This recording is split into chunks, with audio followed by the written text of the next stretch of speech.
Alam niyo po ba na December na ngayon? Sino dito excited na sa Christmas? Wala. Amen, excited tayo. Ito po yung last burn month ng year 2023. Now, pag dumadating po ang December, ano ang pumapasok sa mind ninyo? Siyempre, Christmas party, yan, di ba? Kainan, naiisip nyo na, mga lechon, yan, cake, crispy patty, kung ano-ano pumapasok sa isip natin, di ba? And siyempre, reunion, yan. At fast approaching, siyempre, yung 2024. At alam nyo ba na, well, of course, wala namang ibang reason ng Christmas kundi si Christ. Because without Christ, no Christmas. Amen? Pero alam nyo ba na part ng season na to is giving? Diba? Bakit pagka ganitong season? Well, of course, tayo naman mga anak ng Diyos, wala naman tayong pinipiling panahon in giving. Pero yung spirit ng giving, diba, mas more na emphasize pag ganitong mga panahon. Okay? Especially pag December season. Yan. Kaya nga pag December, di ba, doon natin lagi naririnig yung thank you, ang babait nyo. Ayan, di ba? Amen? So, ito pong message natin ngayon, normally, ito po ay sermon natin sa mga members po natin. Okay? So if you are a visitor this morning, welcome po. If you are a visitor this morning, welcome po sa VOCC. At kagaya po ng sabi ko, ito pong message natin is normally, ito po ay message natin sa mga members natin. But if you are a visitor this morning, welcome po kayo to observe. Okay? Kasi po, this is how and what we practice dito po sa church na to. Okay? So ang title po ng sermon natin ngayong umaga is called The Grace of Giving. Ayan. Okay? So, excuse me. Please join me in reading. Open your Bible in 2 Corinthians chapter 8, verse 7. Okay. The Bible says, "But since you excel in everything, in faith, in speech, in knowledge, in complete earnestness, and in the love we have kindled in you, see that you also excel in the grace of" what? Giving. Ayan. Alam niyo po, during my many years in ministry, I've been pastoring this church for almost 20 years. Pero sabi ko nga, I've been a Christian since the age of 11. So wag niyo nang tanungin kung gaano katagal.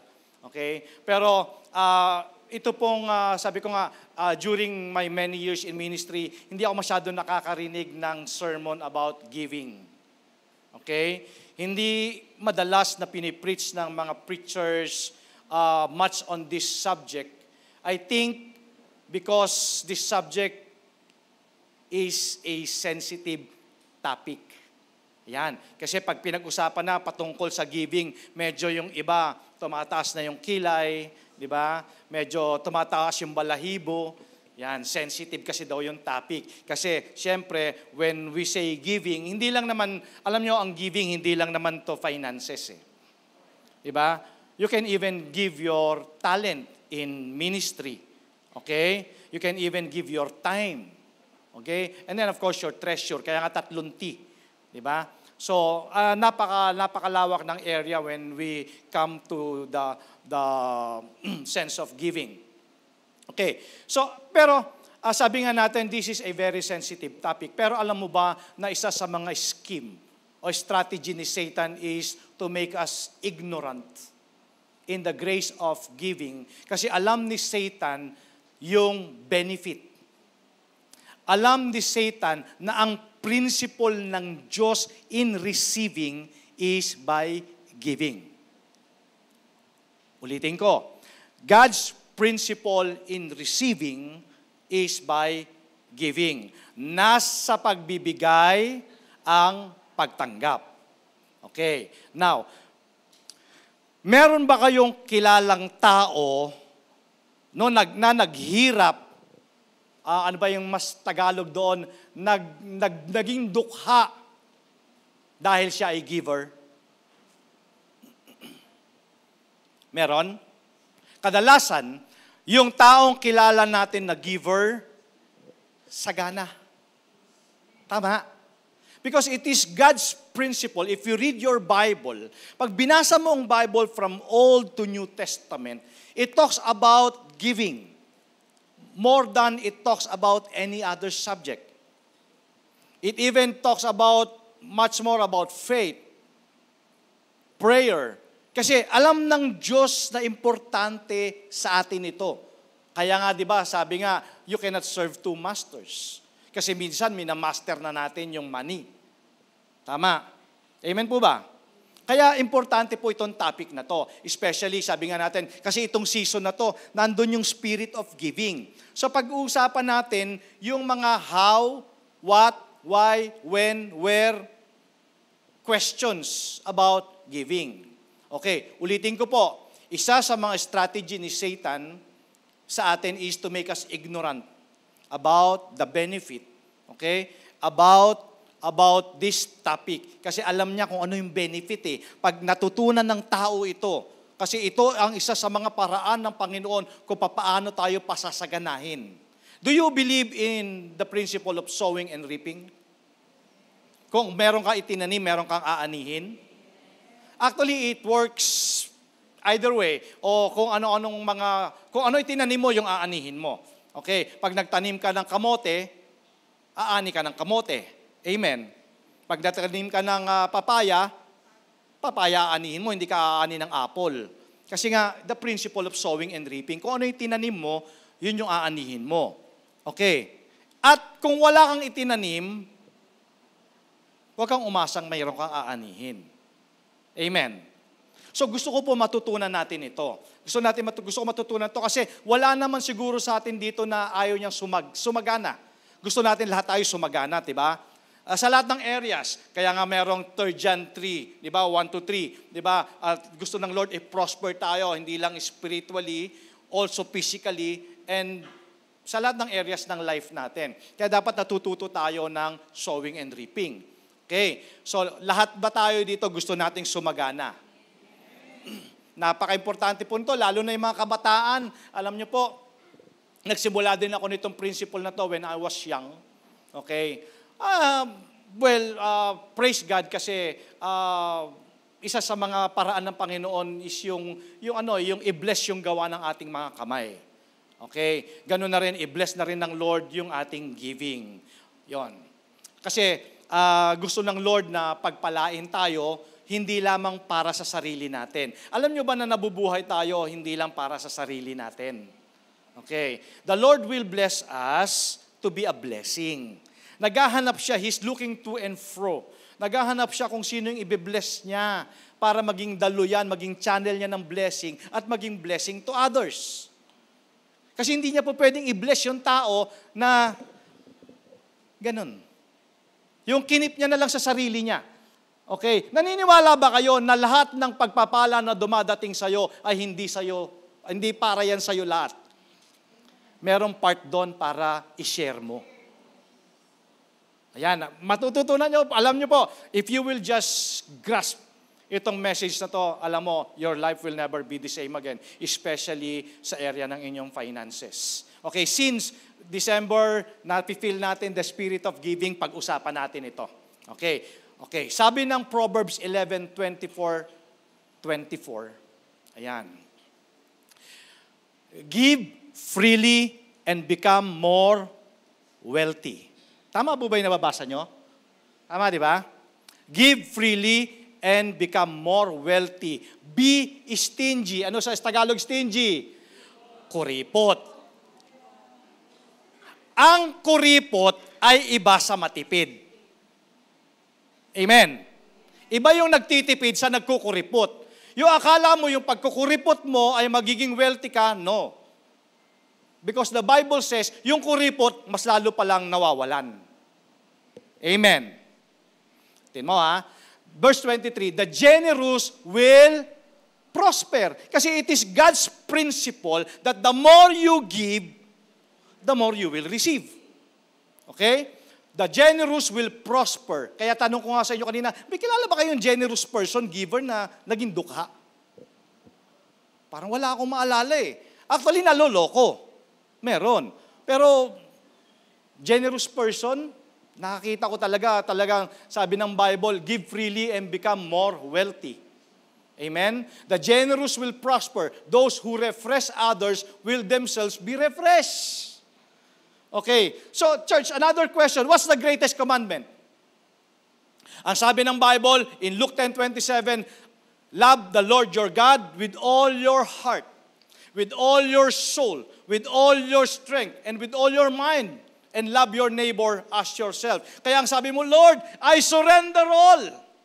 Diba? I love you, Lord. I surrender all, but not my wallet. Amen? Diba? Ganun tayo eh. Lord, I surrender all.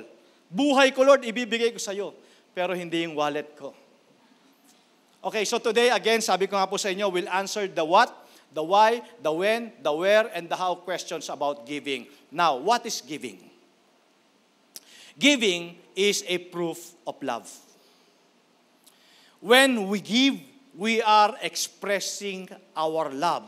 Open your Bible, 2 Corinthians chapter 8, verse 9. Sabi po dito, I am not commanding you, but I want to test the sincerity of your love by comparing it with the earnestness of others. So to test the sincerity of your love. So giving is a proof of love. Dito po, ini-encourage tayo ni Apostol Pablo, okay, to prove yung sincere love natin. Kasi, do you agree na pag mahal mo ang isang tao, ready kang ibigay?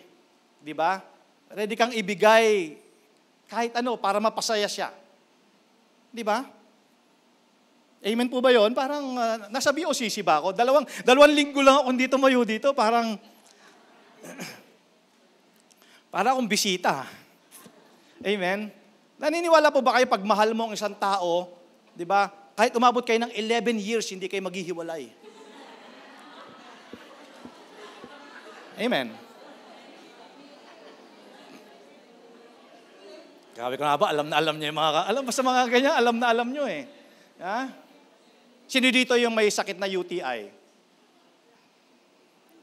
Umibig tapos iniwan.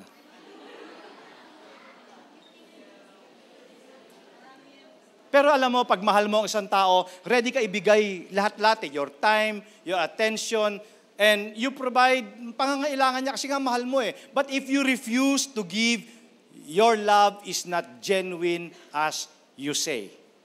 Diba? Alam niyo ba na yung pag-ibig na yan ay dinemonstrate ni Jesus? Dinemonstrate yan ng Father by giving Jesus to us. John 3:16, for God so loved the world. Ganun na lamang, diba, ang pag-ibig ng Diyos. Ibinigay niya si Kristo, ang kanyang kaisa-isang anak, that whoever believes in Him should not perish but have everlasting life. So ito yung greater love na sinasabi ng Bible, di ba? Kasi nga mahal niya eh. So ready siya ibigay yung life niya sa atin. At saka yung, sabi nila, the size of giving is the size of your love. Naniniwala kayo doon? Kung gaano kalaki yung binigay mo, ganun din kalaki yung pag-ibig mo. Kaya pala binigay ni Jesus yung buhay niya. Diba? Ibinigay ng Father si Jesus. Kasi nga ganun lang sabi ng Bible, for God so loved the world. So, again, what is giving? Giving is a proof of love. Kaya makikita mo talaga na sincere, genuine yung pag-ibig pagka marunong ka magbigay. Do alam ko naman talaga na meron talaga sa pagbibigay may mga sacrifices. Di ba? Minsan nasasaktan tayo dahil nagbibigay tayo, pero may mga sacrifices talaga. Okay? So number 2 is the why question about giving. Why give? Well, of course, number 1 is to practice generosity. Kaya pala tayo nagbibigay Para sabi kasi, di ba, the generous will prosper. So, pinapractice natin yung generosity. Okay, 2 Corinthians chapter 9, verses 10 to 11. Now, he who supplies seed to the sower and bread for food, ito pag-uusapan natin ito mamaya, will also supply and increase your store of seed and will enlarge the harvest of your righteousness. You will be made rich in every way so that you can be generous on every occasion, and through us, your generosity will result in thanksgiving to God. So, bakit tayo nagbibigay? Well, para ma-practice natin yung generosity. Okay? So, ibig sabihin, ito yung sinasabi ng Panginoon na, ito yung pangako niya that if we give to Him, we will be rich in every way. Diba? Magiging generous tayo. Diba? Mapapractice natin generosity. Lagi ka na lang may pang-ambag. Diba? Generous ka na lang sa lahat ng pagkakataon. So, kailangan talaga pinapractice natin ito. Pag-uusapan natin pamamaya yan, i-expound natin mamaya. So, when we are faithful givers, God will provide us with enough to live on. And He will provide us with some to give to others. So talagang pag generous tayo, mga kapatid, if we are faithful givers, talagang hindi naman talaga magpapabaya ang Diyos sa pangangailangan natin. At syempre, hindi lang sa pangangailangan natin, magagamit pa tayo ng Panginoon to bless others. That's the very purpose ng receiving. Church, sabi ko nga sa inyo, hindi lahat ng dumadating sa iyo para sa iyo lahat yan. Meron talaga diyang pangtulong, meron talaga diyang pangbigay.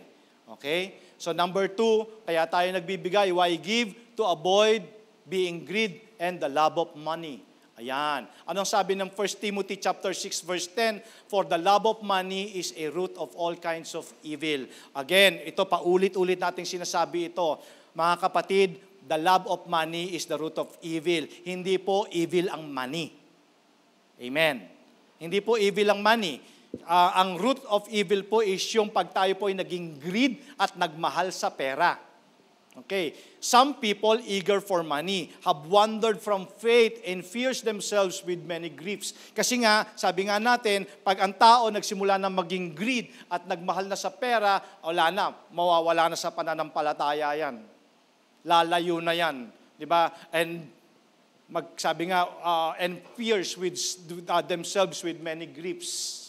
Okay, so tinuturuan po tayo ng Panginoon na magbigay para yung heart natin ay hindi ma-attach sa money. Okay? Kasi mahirap pag yung mahirap yung masyado na tayong attached sa money. Kaya po tayo tinuturuan talaga ng Panginoon na ilab natin ng Panginoon more than our resources or our money. Okay, gamitin natin yung ating resources, yung ating money sa tama. Okay, meron daw na-identify dalawang myth about money. The myths about money. Number 1, di ba, sabi minsan tayo nasasabi natin sa sarili natin o nabibigkas natin ito. Myth number 1, sabi niya, money leads to happiness. Okay? Sabi niya, kung meron lang akong ganitong pera, siguro ang saya-saya ko ngayon. Pero si Paul nagbigay siya ng arguments about this myth. Number 1, sabi niya, alam mo tayong mga anak ng Diyos kasi we are eternal. Okay, we are eternal pero ang pera kasi temporary lang eh. Diba? Temporary lang ang pera. Therefore, whatever will lead to your greatest happiness must gain assets that will last for all eternity. Dapat dapat tayo po ay nag-i-invest din tayo sa kingdom of God. Okay? Kasi yun yung merong eternity, eternal yun. Yung mga bagay na meron ka ngayon ano tawag sa Tagalog doon? Pansamantala lang. Diba, pansamantala lang ito lahat eh. Lahat na nakikita natin sa paligid natin. Kung ano mang mga ini-enjoy mo ngayon, whatever it is, even your treasures, even your finances, your money, yan po ay temporary lang. Pero siyempre, hindi lang naman dito tayo. Tayo po ay hanggang doon sa walang hanggan. So kailangan nag-i-invest din po tayo dahil yun ang tunay nating kaligayahan. Well, of course, hindi ko naman inaalis. Ayoko naman magpaka-ipokrito na tunay naman talaga na pag meron kang pera, masaya ka. Tama? Kasi dito yung walang pera pero sabi niya, ang saya-saya niya. O, sige, ganito na lang. Kung di natin pag-uusapan itong topic na ito ngayong umaga, sino dito yung masaya na meron siyang pera? Taas ang kamay. Hindi, ulitin ko yung tanong ha. Ito po, walang kaipokritohan. Huwag mong tingnan nyo katabi mo. Sino dito yung masaya na meron siyang pera? Halos lahat tayo, di ba? Sino naman dito yung masaya na meron kang pera, may Kristo ka pa? Di ba? Yun yung sinasabi natin. Sinasabi natin, no hypocrisy. Nagpapasaya talaga ang pera, pero your greater joy is in God. Gusto ko makita ninyo yon na kahit na paminsan-minsan nga walang pera, masaya pa rin tayo. Di ba? Kasi alam naman natin, hindi naman magtatagal yung ganong sitwasyon. Okay? So, magiging kontento tayo for whatever God provides. Okay? So, the desire for riches destroys us. Kasi ngayon nga, pagka nag-love of money na tayo, pwede tayong sirain yan. Maraming mga relasyon ang nasira dahil sa pera. Magkakapatid, magulang, di ba? Magkakaibigan. So, talaga it destroys us. Kasi, mamaya susunod yung pag-uusapan natin. It ruins us in this life and destroys us eternally. Kasi nga, nagwa-wonder na sa faith pagka minahal niya na yung pera niya. Okay? Myth number 2, akala niya, sabi niya, hindi, ang security ko ay pera. May mga kilala kasi akong ganon. Ang kanyang security, pag marami siyang pera, secured siya. Pero pag wala ng pera, talagang wala na siyang peace. Pero sabi nga natin kanina, ang pera kasi pwedeng mawala yan overnight. Di ba? Pag namatay ang tao, iiwan niya lahat yan. Kahit na 5, walang madadala yan. So, hindi po ang pera ang security natin. Ang security natin, dapat na kay Lord tayo. Amen? Amen po ba yon? So, yun po yung mga myths about money. Okay. So, another thing, bakit ba tayo nagbibigay? Why we give? Kasi ang reason, kasi kay Lord naman to lahat eh. Siya naman ang may-ari ng lahat eh. Tama po ba? Anong sabi ng 1 Chronicles chapter 29 verse 14? But who am I? And who are my people that we should be able to give as generously as this? Everything comes from you. Ano nga ba naman meron tayo na hindi galing sa Diyos? And we have given you only what comes from your hand. Ano nga ba? Ano nga ba yung meron ka na hindi galing sa Panginoon? Now, ito po, please join me, participate po tayo. Bigyan natin ng konting exercise. Kasi sabi dito, 1 Chronicles 29:14, sino nga ba ako? And who are my people that we should be able to give as generously as this? Everything, lahat naman, Lord, galing sa iyo eh. Kahit ngayon life ko, galing sa iyo, Lord eh. Diba? And we have given you only what comes from your hand. So ang galing, di ba? In-acknowledge niya talaga na lahat naman ng nasa akin, Lord, galing din naman sa iyo. Okay, gawa po tayo ng konting exercise. Taas po ang kamay na may cellphone. Pakitaas nyo nga. Pakilabas nyo yung mga cellphone nyo. Pakilabas nyo po, please. Sige po, konti lang exercise to. Gusto ko lang bigyan ng konting exercise para mas lalo nating maunawaan. Taas po yung mga may cellphone. Taas ang kamay. Okay, ganito pa gagawin natin ha. Yung cellphone mo, bigay mo sa katabi mo. Hindi po, sige po, bigay niyo po sa katabi niyo. Ayan, bigay niyo po. Okay, nabigay niyo na? Okay na? Okay, yung binigyan ng cellphone, ibalik po ninyo. Balik niyo. Balik niyo. Okay, nabalik mo na? Nahirapan ka ba ibalik? Bakit ka hindi nahirapang balik? Kasi hindi sa'yo yan. Tama? Hindi kasi sa'yo yan. Okay, next exercise. Gusto ko mag-participate tayo. Okay. Sino naman dito, taas naman ng kamay na may 5 piso? Taas, may 5 piso. Buksan nyo yung mga wallet ninyo. Buksan nyo. May mga 5 piso. Ayan. Meron? May 5 piso? Okay. Sige po. Bukas nyo lang yung wallet ninyo kasi dire-diretso po ito. Ayan.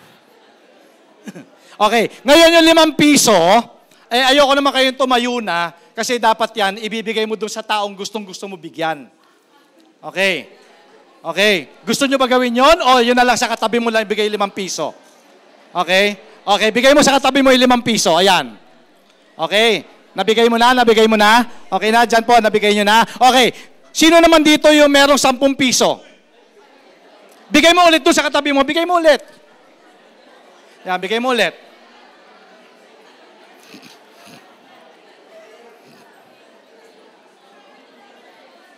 Okay?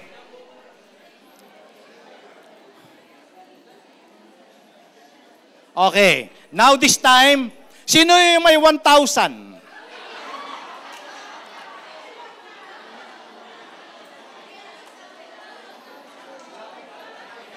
Ibigay mo sa katabi mo yung 1,000.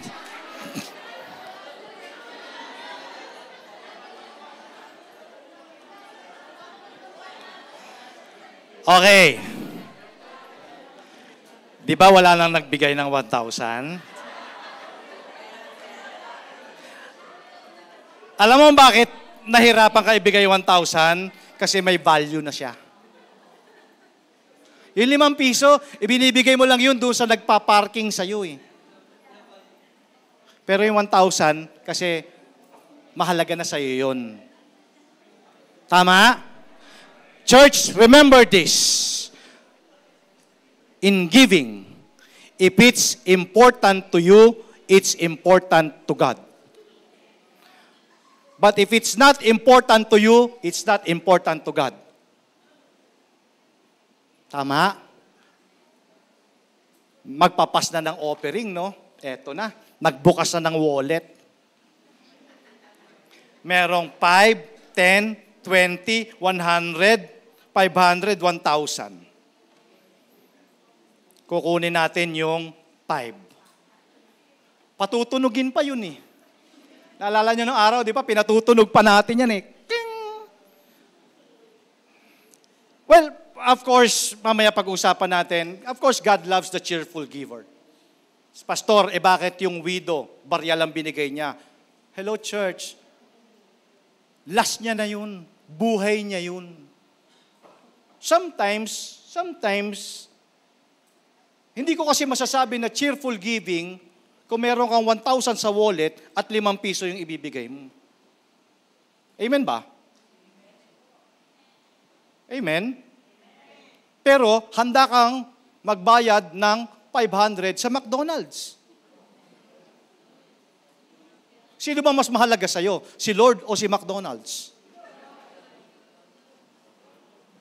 Amen. So, kita nyo, nung 1,000 na, nung 1,000 na, nahirapan na tayo kasi malaki na. Diba? Valuable na siya. Church, why give? Because it is God's principle in receiving. In book of Luke, chapter 6, verse 38, give and you will receive. Your gift will return to you in full.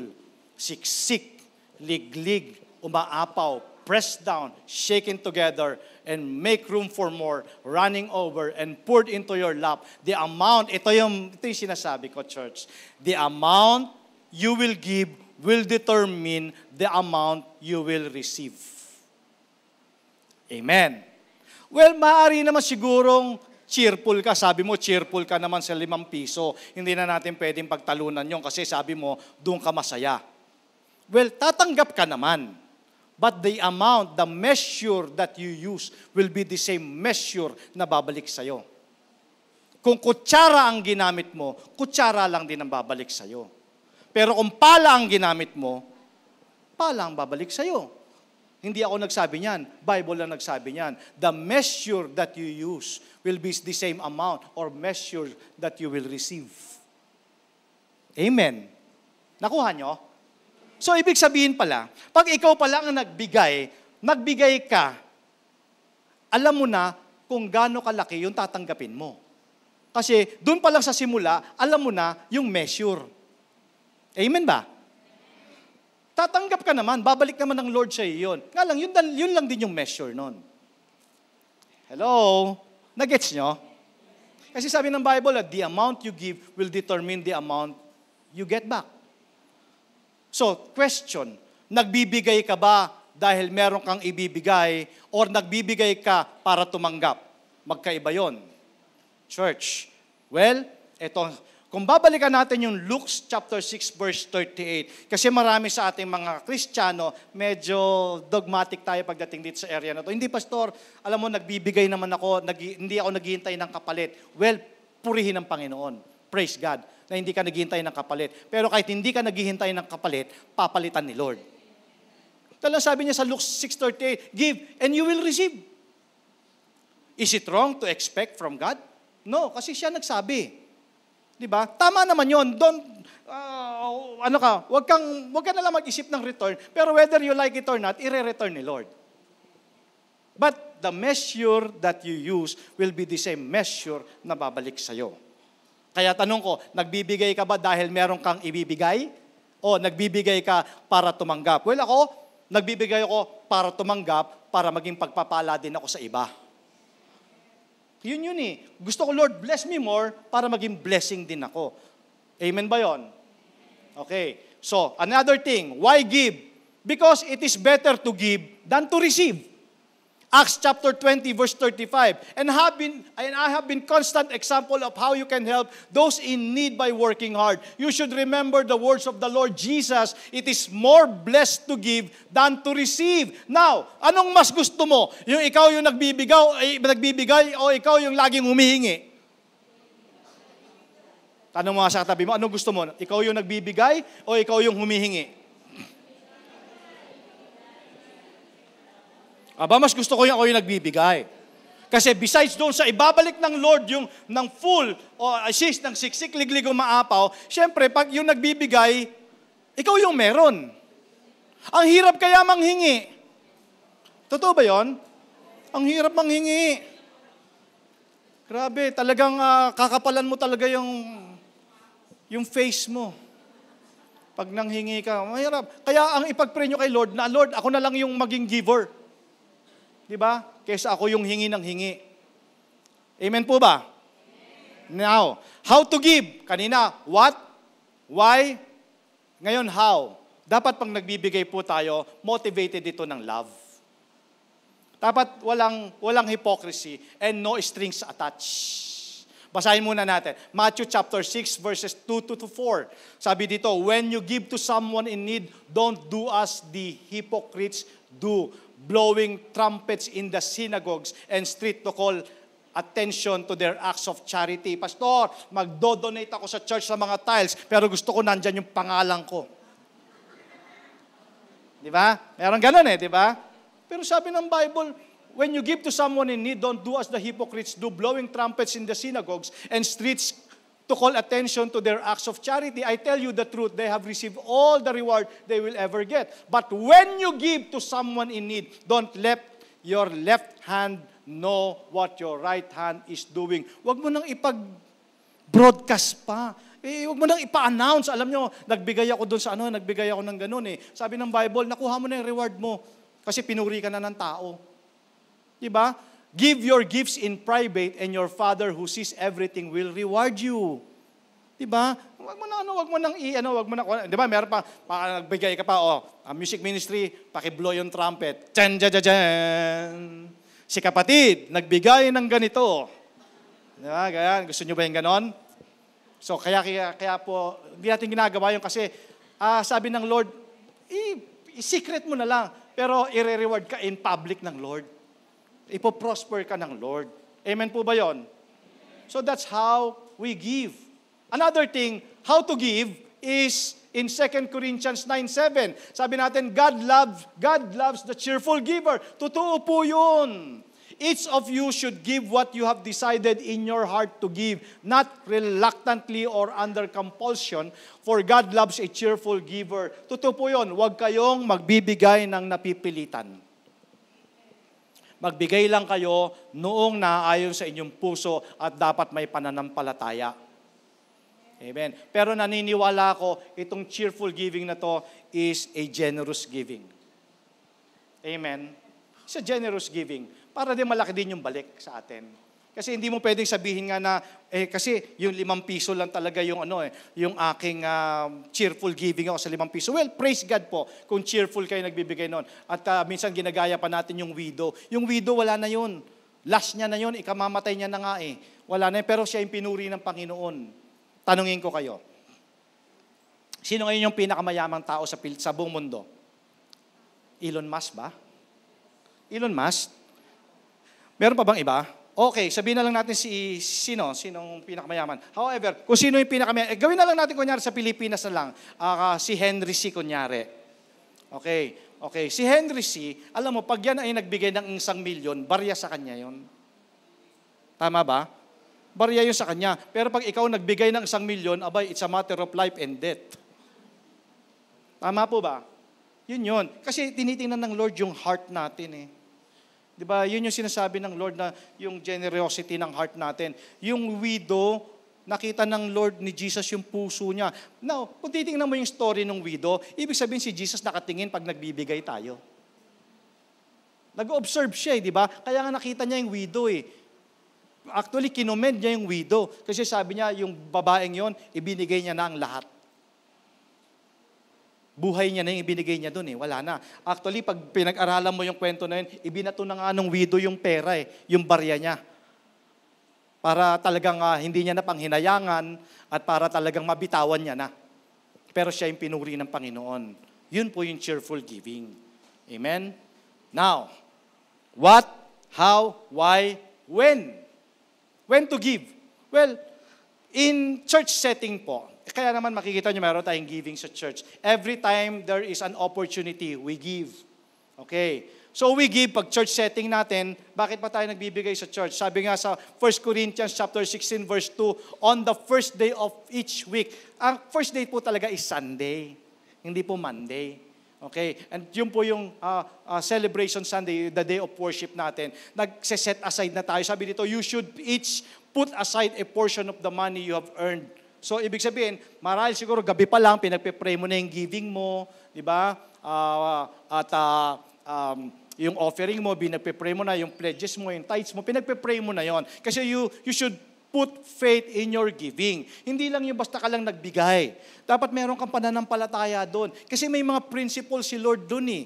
Di ba? Ang principle ng Lord, sabi ng Lord, you will receive 30, 60, 100-fold sa giving mo, depending nga sa measure na bibigay mo. Di ba? So, pag church setting lang to ha. Pag church setting, syempre, nagsaset aside tayo ng ibibigay sa Lord. Kaya dapat pag Sunday, ready na tayo. Naka-ready na yung ating pagbibigay in the context of church setting. Ha? Okay. So, minsan nagwa-wonder kayo, bakit ba merong giving sa church? Well, syempre, kaya meron tayong giving sa church para sa ministry.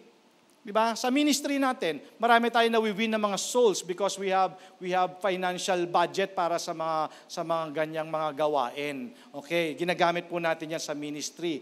Ayun. At saka siyempre nakakapagsamba tayo in comfort, in convenience, di ba? Ayun. Alam nyo ba na hindi naman kasi cheap at hindi naman kasi mura ang mag-win ng soul? Yung mga cell leader dito, mura ba maging cell leader? Hindi. Alam niyo yung mga cell leader natin, lalo na yung mga kabataan, nagtatabi ng baon nila yan para may pangmeryenda kayo. Di ba? Grabe, talagang magbago kayo mag-cell group, nagpe-prepare yan, naghahanda yan, tapos ikaw naman, wala kang paki. Di ba? Kailangan ka pang i-text, where na you? Here na we. Tama? Hindi po murang mag-win ng soul. Expensive din po ang mag-win ng soul. Amen? So kailangan natin siyempre ng finances. Hanggang nandito tayo sa ibabaw ng lupa. At siyempre, walang ibang gagamitin ng Lord kundi ikaw. Happy ka ba pag ikaw ang ginamit ng Lord? Siyempre, ikaw ang pagpapalain niya. Diba? Sa'yo pa dadaluyin ng Panginoon yung pagpapala niya. Kasi marunong ka mag-share ng blessing mo. Okay? So, pag nagbigay tayo, dapat bigay natin yung best natin. Ano sabi sa 2 Samuel chapter 24:24, sabi ni David, di ba? Well, I will not give my offering to the Lord that cost me nothing. So, ibig sabihin, pag nagbigay si David sa kay Lord, talagang best yon. Best yon, mga kapatid. I don't know kung ano ang best ninyo, pero alam mo naman kung ano yung best na pwede mo ibigay kay Lord. Kasi sabi ko nga po sa inyo, yung Matthew 28:19-20, yung Great Commission, soul winning, hindi po mura yun, mahal yun. Di ba? Alam mo, pag ikaw ay magwiwin ng soul, lalo na yung mga naunang mga Kristiyano nung araw, pag magwiwin ka ng soul sa mga provinces, di ba, kailangan mo mag-travel, kailangan mo pambili ng ticket. Di ba? Hindi mo naman pwedeng lakarin mula Maynila hanggang Mindanao. Kailangan mo sumakay ng barko o mag-eroplano. So, kailangan po yan ng finances. Di ba? Again, cell group, mga cell leader, huwag nyo namang sayangin yung inihanda ni cell leader ninyo. Kahit napapandisal-pandisal lang yan at saka cheese whiz. Di ba? Huwag naman nyo naman pahirapan yung mga cell leader ninyo. Hindi kaya madali. Di ba? Hindi po free ang ministry. Alam nyo kung ano lang ang free? Salvation. Yung salvation natin, free po yun. Amen? Kaya tayo nagsusupport sa ministry para maraming kaluluwa ang maliligtas. Kaya sa pamamagitan po ng ating pagbigay, pagsupport sa ministry, patuloy kang pagpapalain ng Diyos. Amen ba yon? Pwede po ba natin palakpakan ng Panginoon? Ito pa maganda. Hindi mo pwedeng sabihin na wala kang ibibigay. Na wala kang pambigay. Tingnan nyo to. Katulad ng sabi ko sa inyo kanina, isa sa mga scheme ni Satan is to make us ignorant in the benefits of giving. Yeah, he makes us ignorant kasi he knows the benefit that when you give, you will receive. Okay? Now, church. Kaya kung hindi ko ipipreach sa inyo ito, wini-withhold ko yung blessing ninyo. Nasa pagbibigay ang pagtanggap. Ulitin ko yon ha. Nasa pagbibigay ang pagtanggap. Sabi mo nga sa katabi mo, nasa pagbibigay ang pagtanggap.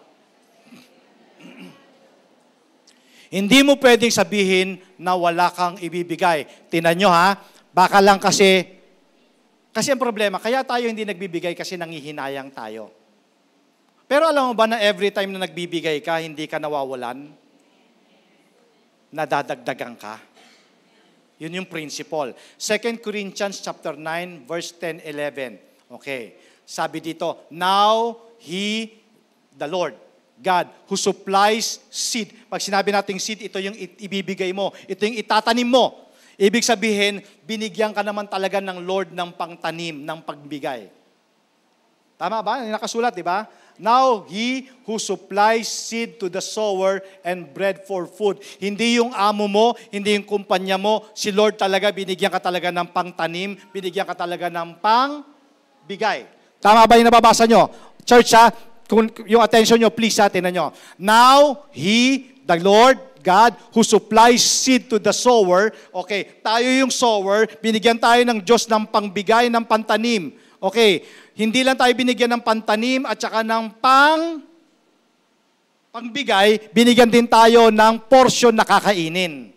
Tama, bread for food will also supply and increase your store of seed and will enlarge the harvest of your righteousness. Sabi natin kanina, ginagawa ito ng Lord so you will be made rich in every way so that you can be generous on every occasion. Okay, this is the problem, church. This is the problem. Listen, ha?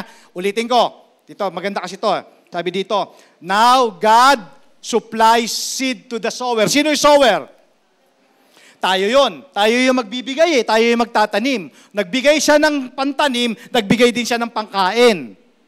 Sabi mo, wala akong mabibigay. Imposible. Binigyan ka ni Lord ng pangbigay. Ang problema, ginawa mo, yung pangbigay, kinain mo. Tama? Tingnan nyo ha. Now, He supplies seed to the sower and bread for food. Yung pangbigay mo, ginawa mo ring bread for food. Kinain mo din. Gets nyo? Inubos mo lahat. Kaya ngayon, wala ka nang ibinigay. So ngayon, nag-i-expect ka ng harvest, nag-i-expect ka na mag-receive, wala ka namang binigay. Ang sabi ng Lord, hiwalay yung pangbigay, hiwalay yung pangkain. Ang problema, pati yung pangbigay, kinain mo. Gets nyo? Hello? Tanong mo sa katabi mo, naunawaan mo?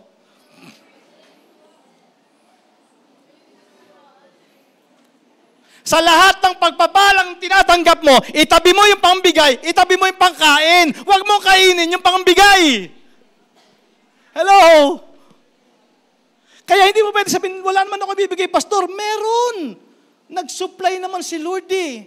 At hindi naman yung amount ang tinitingnan ng Lord eh. At tinitingnan niya yung puso mo sa pagbibigay. Eh kung talagang 5 piso lang, di 5 piso lang. Amen. Nga lang, huwag mong kainin yung pangbigay. Again, sabi mo sa katabi mo, huwag mo kasing kainin yung pangbigay.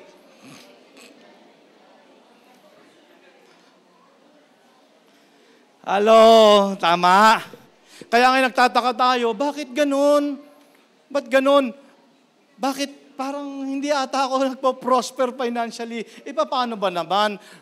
In it all you can mo. See? Pag binasa mo ang Bible, talagang the principle of the Lord of receiving is by giving. Amen. Kaya, kung ano ang itinanim mo, yun din ang aanihin mo. May natututunan po ba tayo so far? Amen? Meron? So, church, gusto kong ibalik sa inyo itong challenge na to. In 2 Corinthians chapter 8, verse 7. But since you excel in everything, ang tagal mo ng Kristiyano. Di ba? Nag-excel ka na nga sa lahat ng area, lahat ng larangan. Di ba? Ang sabi mo, walking by faith ka na. Di ba? Nag-excel ka na in everything in faith. Nagpipreach ka na, nagsiserve ka na, di ba? Nagtuturo ka na, punong-puno ka na ng knowledge. Yung love na express mo rin sa kapwa mo. Pero ang sabi ng Bible, see that you also excel in this grace of giving. Di ba baka yun na lang ang kulang, church? Kasi kung anong itatanim mo, yun ang i-harvest mo. Di ba? Ang dami mo nang alam. Sabi, you excel in everything. In faith. In speech. Di ba? Ang galing-galing mo, nagpipreach ka pa, nagtuturo ka pa. Kumakanta ka pa. Pero bakit pagdating sa area ng finances, bakit ganun? Kasi nga, sabi ng Lord, share your blessing. Di ba? Hindi, God is looking to and fro, naghahanap siya ng tao na kung saan niya padadaanin yung kanyang riches. Di ba? Hindi niya pwedeng ipadaan niya doon sa tao na kuripot. Amen ba? Kasi iba yung kuripot sa matipid. Kasi akala ng kuripot, lalo siyang pagpapalain nung, lalo siyang mawawalan. Kaya sabi ng Bible, sana hindi lang kayo dyan mag-excel. Dapat mag-excel din kayo sa grace of giving. Kasi alam nyo dahilan bakit tayo nahirapang magbigay? Kasi nga, nanghihinayang tayo. Yung meron tayong fear of the future. Na pag nagbigay tayo, mababawasan tayo. Hindi kasi ganun ang principle ng Lord eh. Ang principle ng Lord, pag ikaw nagbigay, madadagdagan ka. Amen. The more you give, the more you will receive. Well, church, ulitin ko po, hindi lang naman sa finances ang giving. Meron tayong 3 T. Time, talent, treasure. Di ba? Yung time mo, pwede mong ibigay. Pero siyempre, pag nagtanim ka ng time sa kapwa mo, marahil, mag-harvest ka ng time. Baka pahabain ng Lord ang buhay mo. Kasi what you sow, you reap eh. Di ba? Pag nagtanim ka naman ng talent, di ba? Dating hindi naman kagandahan ng boses mo, sumali ka sa music ministry ngayon, di ba? Darlene Sheik ka na. Tama. Yung treasure natin. Lord, I love you, I surrender my life, but not my wallet. Church, itinuturo po natin ito, not because, sabi ni Paul in Philippians chapter 4, not because I am in need, but it is charged to your account. Diba? Para sa inyo to, para sa atin ito, para pagpalain tayo ng Panginoon more and more. The new year is fast approaching, and we will end this year strong, church. Pagpasok ng bagong taon, dapat magbago yung pananaw natin para pagpalain ng Panginoon yung ating mga gawa ng ating mga kamay, especially in the area of finances, para maging tayo po'y daluyan ng pagpapala to be a blessing. Amen? Very seldom natin i-preach ito kasi this is a very sensitive topic. Pero kung hindi ko ipipreach sa inyo to, wini-withhold ko yung blessing ninyo. Amen? Dapat po, hindi lang tayo in faith mag-excel, hindi lang tayo in knowledge mag-excel, dapat mag-excel din tayo in the grace of giving. Amen? I-share natin blessing natin. Tumulong tayo, di ba? At nandiyan ang Panginoon, nakikita naman niya yung ginagawa natin. Hindi niya tayo pababayaan. Tatandaan niyo po itong iiwanan ko sa inyo. Lagi, nasa pagbibigay ang pagtanggap. Pagbalik-baliktarin mo man, nasa pagbibigay ang pagtanggap. Wala akong kilalang generous person na naging dukha. Mga generous people, mas lalo silang pinagpapala ng Panginoon because it is God's principle in receiving. Amen po ba yon? Amen ba? So ngayon, kaya nyo na magbigay ng 1,000 dyan sa katabi mo?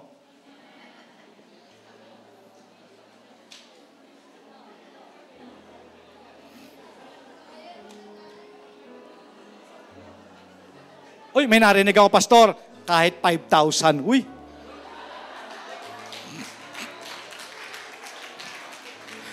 Pero sa langit daw kukolektahin. Pero kidding aside mga kapatid, alam mo ba na gustong-gusto kang i-bless ng Lord? Gustong-gusto ka i-bless ng Lord eh. Nga lang, ang gusto kasi ng Lord, nag-ooperate tayo according to His principles. Di ba? Kasi yun na yung given word eh. Ibinigay na ng Lord sa atin yung, hindi yung secret eh, yung key. Yung key to prosper. Di ba? Ibinigay niya na sa atin eh. Remember, Deuteronomy 8:18, it is He who gives us the ability to produce wealth. It is not us. It's not about you. It's about Him. Diba? Binigyan niya na tayo. Gusto niya kasi na talagang alam niyo, napaka-expensive ng ministry. Naghahanap talaga siya ng tao ng kanino niya padadaluyin yung financial niyang pagpapala eh.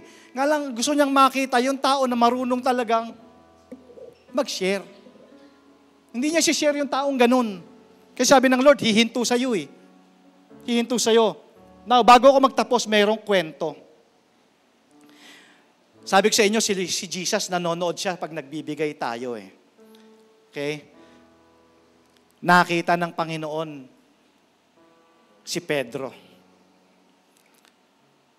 Nandun din yung anghel, nanonood. Sabi ng Lord, anghel, nakita mo ba si Pedro? Nagbigay ng 100. I-bless mo. Siksik, liglig, umapaw. Gawin mong 10,000. Diba? So, kinalaunan, dumating na naman yung pagkakataon para magbigay. Faithful si Pedro. Nagbigay na naman ng 1,000. Anghel, nakita mo ba si Pedro? Nagbigay na 1,000. Gawin mong 100,000. I-bless mo siya. Dahil faithful si Pedro, yung 100,000, ibinigay niya lahat. Ang sabi ng Lord, gawin mong 10 million. Kasi alam niyo ba kung bakit? Never kailanman pwede nating ma-outgive si Lord. Hindi mo ma-outgive si Lord. The moment na ikaw ay nagbigay, mas malaki ang balik ni Lord sa iyo. Amen? Amen ba yun? Huwag niyong panghinayangan. Hindi ka nagbibigay para mabawasan ka. Nagbibigay ka para madagdagan ka. Kaya ka dadagdagan ng Lord para maging channel ka ng blessing. Kasi mas masarap yung ikaw nagbibigay kaysa ikaw yung humihingi. Amen? If you read your Bible in the New Testament, the Macedonians, you remember the Macedonians? Nasa kalagayan silang hirap na hirap. Pero alam niyo ba, pag binasa niyo yung kwento, nakiusap pa sila na kung pwede ba magbigay sila. Kasi hindi mo pwede sabihin na wala kang ibibigay. Kung alam mo ba kung kailan ka walang-wala, dapat doon ka nga nagbibigay eh. Do you agree? Kung kailan ka walang-wala, doon ka magbigay para tumanggap ka. Amen? You remember in Book of Acts, yung generosity nila, ibinenta nga nila lahat yung mga ari-arian nila eh. Tapos itinulong, ibinigay nila eh. Yun yung mga Kristiyano nung unang panahon. Well, hindi ko naman sinasabing ibenta ninyo yung mga ari-arian ninyo. Pero church, be a blessing to others. Be a blessing to your church and be a blessing to the other people. Amen? Kaya ako, church, naniniwala ako, natutunan mo tong message na to ngayong umaga, and I declare by faith, in the name of Jesus Christ, that bibigyan ka ng banal na spirito ng kapangyarihan to apply.